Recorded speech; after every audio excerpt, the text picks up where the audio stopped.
عمر اس لیے تجھ کو چومتا ہے کہ تجھ کو میرے مصطفیٰ نے چوما ہے، ورنہ ہے معلوم کیا ہوا، ایک پتھر کو انمول بنایا ہے تو رسول پاک کی ذات نے بنایا ہے، صلی اللہ علیہ وسلم کی ذات اقدس نے بنایا ہے۔ اے مسلمانوں، آج ہم لوگ انہی رسول پاک صلی اللہ علیہ وسلم کے گھرانے والوں کی بات کرنے کے لیے اکٹھا ہوئے ہیں، گھرانے والوں کی بات کرنے کے لیے ہم لوگ جمع ہوئے ہیں۔ رسول پاک صلی اللہ علیہ وسلم کی بات چل رہی ہے، میرے رسول کا کوئی جواب نہیں ہے۔ رسول پاک صلی اللہ علیہ وسلم کے بارے میں چیمی گوئیاں ہوتی ہے، کہنے والے طرح طرح کے اعتراض کرتے ہیں، طرح طرح کی آوازیں اٹھاتے ہیں۔ میں آپ کو بتانا چاہتا ہوں، آج ہم لوگ جب ممبر رسول پہ کھڑے ہو کر کے وہابی کو کہتے ہیں برا بھلا، ہم لوگ ممبر رسول پر کھڑے ہو دیوبندی کو برا بھلا کہتے ہیں، کچھ لوگوں کو تکلیف ہوتی ہے۔ میں کہتا ہوں اگر ہمدردی نہیں ہے تو تکلیف نہیں ہونی چاہیے، اور تکلیف ہوتی ہے تو کہیں نہ کہیں ہمدردی ہے۔ اس لیے سن لو، نبی پاک کی حدیث ہے، من سب نبیا فاقتلوہ، جو میرے نبی کو برا بھلا کہے اس کو قتل کر دیا جائے، جو بھی نبی کی شان میں گستاخی کرے اس کو قتل کر دیا جائے۔ اے مسلمانوں، اگر ہم لوگ کہیں نہ کہیں ہمدردی دکھاتے ہیں، اس کا مطلب یہ ہم کو اپنے نبی سے پیار کم ہے اور دنیا والوں سے پیار زیادہ ہے۔ اور سن لو، آج بھی وقت ہے، ابھی اپنے آپ کو سدھار لو اور بارگاہ نبی صلی اللہ علیہ وسلم میں صحیح معنوں میں ان کے غلام بن جاؤ، کیونکہ تم جب آنکھ بند ہو جائے گی اور قبر میں جاؤ گے، وہاں جاتے ہی تم کو اندازہ ہو جائے گا رسول پاک کی شان کیا ہے۔ میرے رضا فرماتے ہیں کہ میرے رسول کو قبر انور میں پیش کیا جاتا ہے، قبر میں پیش کیا جاتا ہے، میرے رسول تشریف لاتے ہیں اور آخری سوال کے جواب بن کر کے رسول پاک تشریف لاتے ہیں۔ جب تک کوئی اس سوال کا جواب نہ دے گا، جب تک کوئی جنتی نہیں ہو سکتا ہے۔ معلوم کیا ہوا؟ تبھی تو میرے رضا فرماتے ہیں کہ حشر تک ڈالیں گے ہم پیدائش مولا کی دھوم، مثل فارس نجد کے قلعے گراتے جائیں گے، اور فرماتے ہیں کہ قبر میں لہرائیں گے تا حشر چشمے نور کے، جلوہ فرما ہوگی جب طلعت رسول۔ نعرہ تکبیر، نعرہ رسالت، مسلک اعلی حضرت عرس ضیاء الاولیاء، علماء اہل سنت، علماء اہل سنت، نعرہ تکبیر، نعرہ رسالت۔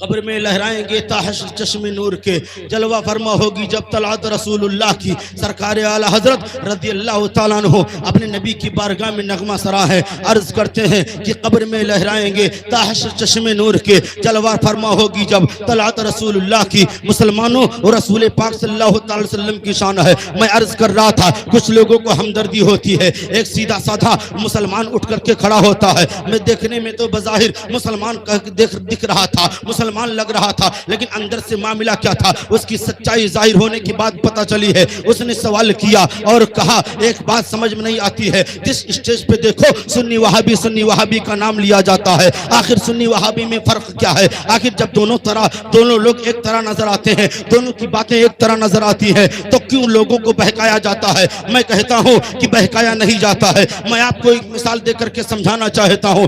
آپ دیکھ رہے ہیں منبر رسول پہ اتنے سارے علماء کرام بیٹھے ہیں، منبر رسول کے پیچھے جو پردہ لگا ہوا ہے، اگر پردے کی پیچھے سے کسی کتے کے بھوکنے کی آواز آئے، میں آپ سے پوچھوں کہ کون بول رہا ہے؟ آپ کہیں گے کتا بھوک رہا ہے۔ اگر پردے کی پیچھے سے بلی کی رونے کی آواز آئے، میں آپ سے پوچھوں کون بول رہا ہے؟ آپ کہیں گے بلی رو رہی ہے۔ اگر گدھا بولے، آپ کہیں گے گدھا بول رہا ہے۔ گویا کہ آپ آواز سن کر کے حقیقت کا اندازہ لگا لیتے ہیں۔ اے مسلمانوں، آپ جب اتنا شعور والے ہیں، آپ جب اتنا عقل والے ہیں کہ آواز سن کر کے حقیقت کا اندازہ لگا لیتے ہیں، تو وہاں کیوں نہیں اندازہ کر پاتے ہیں؟ یہ بھی آپ قریب میں جانتے ہیں، آپ دیکھ رہے ہیں ہمارے درمیان جلسے ہوتے رہتے ہیں، ہم لوگ میلاد مناتے رہتے ہیں، لیکن ہمارے میلاد پر کہنے والا کہتا ہے میلاد مت مناؤ، میلاد منانا شرک ہے۔ ایک آواز آتی ہے میلاد کو شرک و بدعت کہا جاتا ہے، وہیں دوسری طرف سے آواز آتی ہے کہ مثل فارس زلزلے ہو نجد میں ذکر آیات ولادت کیجئے، ذکر آیات ولادت کیجئے۔ ایک طرف سے آواز آتی ہے رسول پاک صلی اللہ علیہ وسلم کے بارے میں کہا جاتا ہے وہ تو گاؤں کی چودھری کی طرح ہے، ان کا کوئی مقام و مرتبہ نہیں ہے۔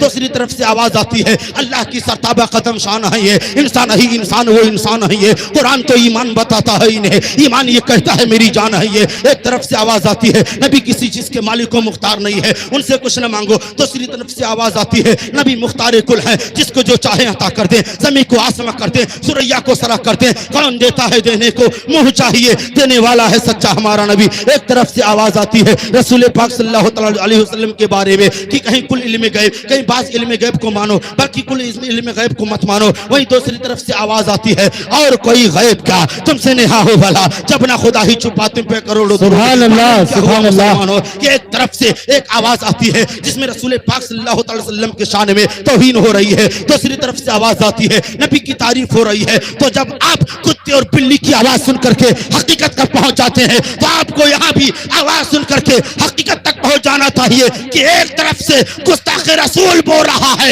ایک طرف سے عاشق رسول. سبحان اللہ. نعرہ تکبیر, نعرہ رسالت, مسلک اعلی حضرت عرس ضیاء الاولیاء علماء اہل سنت. ایک طرف سے عاشق رسول بول رہا ہے. مسلمانوں معلوم کیا ہوا, ہم تمامی لوگوں کے لیے ہمارا بریلی شریف ہی کافی ہے, سرکار اعلی حضرت کا فیضان ہی کافی ہے. سرکار اعلی حضرت نے ہمیں اور آپ کو یہ درس دے دیا ہے کہ دنیا میں رہ کر کے ہی اگر رسول پاک کا ہونا ہے تو ہو جاؤ, ورنہ آخرت میں تو ہر کسی کو نبی پاک کی شان کو ماننا ہوگا. کیونکہ اعلی حضرت سرکار فرماتے ہیں فقط اتنا سبب ہے انعقاد بزم محشر کا کہ ان کی شان محبوبی دکھائی جانے والی ہے, کہ ان کی شان محبوبی دکھائی جانے والی ہے. اس لیے تمام لوگوں کو اپنی طرح متوجہ کرتے ہوئے آپ فرماتے ہیں کہ آج لے ان کی پناہ, آج مدد مانگ ان سے, پھر نہ مانیں گے قیامت میں اگر مان گیا, سبحان اللہ, قیامت میں اگر مان گیا. اس لیے مسلمانوں ہمیں اور آپ کو بریلی کی سرزمین کافی ہے, بریلی کی خانقاہ اور سرکار اعلی حضرت کا فیضان ہمارے لیے کافی ہے. ان سے لگے رہو, مسلک اعلی حضرت کا نعرہ لگاتے رہو, تم یہاں بھی کامیاب رہو گے, کل میدان محشر میں بھی کامیاب رہو گے. کیونکہ سن لو اس دور میں کیا صبح قیامت تک آنے والے ہر دور میں جو رضا کا نہیں وہ کسی کا نہیں, اور جو رضا کا ہے وہی صحیح معنوں میں عاشق رسول ہے. سن لو آج ہم لوگ سادات کرام اور مزاروں پر چادریں چڑھاتے ہیں, شرنی دیتے ہیں, فاتحہ پڑھتے ہیں, یہ فیضان کسی اور کا نہیں بلکہ بریلی کے امام احمد رضا خان کا فیضان ہے, کیونکہ چادریں ہم چڑھا رہے ہیں اور دلیل احمد رضا دے. نعرہ تکبیر, نعرہ رسالت, مسلک اعلی حضرت, مسلک اعلی حضرت عرس ضیاء الاولیاء بلخی گھرانہ گدڑیا خاندان, دادا میاں شہزادے سید آفاق میاں صاحب قبلہ, نبیر سید آفاق میاں صاحب قبلہ. نعرہ تکبیر, ہاتھ اٹھا کر آپ حضرات نعرے کا جواب دیں. نعرہ تکبیر, نعرہ رسالت, یا رسول اللہ, امام عشق و محبت. نعرہ تکبیر, اللہ, نعرہ رسالت, یا رسول عرس اللہ, ضیاء الاولیاء, زندہ باد, حاجی صاحب قبلہ, زندہ باد, حاجی آفاق ملت, زندہ باد, نعرہ تکبیر, اللہ, نعرہ رسالت. یا رسول اللہ. تو سرکار اعلی حضرت رضی اللہ تعالیٰ عنہ کا فیضان ہے جس کی بدولت ہم اور آپ, ہمارا اور آپ کا آج ایمان سلامت ہے. اگر سرکار اعلی حضرت نہ ہوتے ہم لوگ پتہ نہیں کس نرغے میں ہوتے. یہ تو سرکار اعلی حضرت کا فیضان ہے, ہماری خانقاہیں محفوظ ہیں, ہم اور آپ کا جو پیری مریدی کا سلسلہ جاری ہے یہ اعلی حضرت کا فیضان بول رہا ہے.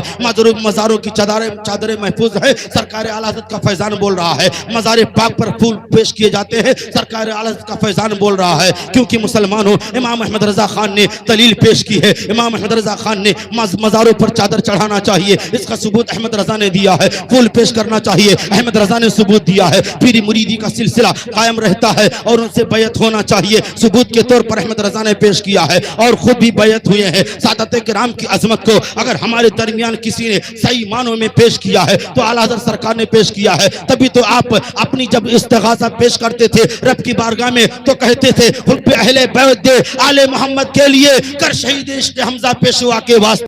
کہتے تھے تو جہاں میں خادم آل رسول اللہ کر حضرت آل رسول مقتدی. سبحان اللہ, سبحان اللہ. مسلمانوں اس لیے ہم سرکار اعلیٰ حضرت کے فیضان کی بدولت ہی ہمارا اور آپ کا آج ایمان سلامت ہے. اس لیے بریلی سے جڑے رہو, اعلیٰ حضرت کا نام لیتے رہو. آپ کو میں بتا دوں ایک درس دے کر کے جانا چاہتا ہوں, جہاں آپ کو شک ہو ان کی کسی کے ایمان پر اور کسی کی تقوی طہارت پر, پرہیزگاری پر آپ کو شک ہو کہ پتہ نہیں اس کا ایمان مضبوط ہے کہ نہیں ہے, تو اس کے سامنے صرف آپ ہلکے سے اعلیٰ حضرت کا وہ پیغام پیش کر دو. امام احمد رضا کہتے ہیں کہ دشمن احمد پہ شدت کیجئے, ملحدوں کی کیا مروت کیجئے, اور غیظ میں جل جائے دینوں کے دل یا رسول اللہ کی قسم.